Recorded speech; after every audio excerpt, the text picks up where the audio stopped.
some things you could try to encourage wildlife into your garden. Why not leave some grass or log piles lying around for the invertebrates, insects and bugs, beetles? You could put up a solitary bee hotel.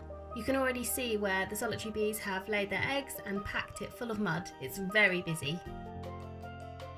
Another important thing to consider is going pesticide free in your garden.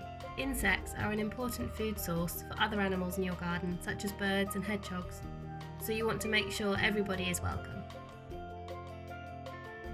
You could build an insect hotel full of bamboo canes, twigs, leaves, straw, whatever else you can find lying around your garden.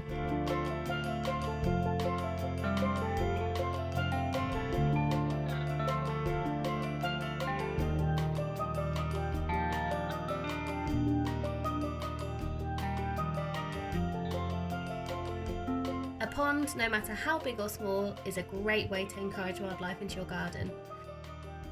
Another thing we like to do in our garden is to let the weeds grow.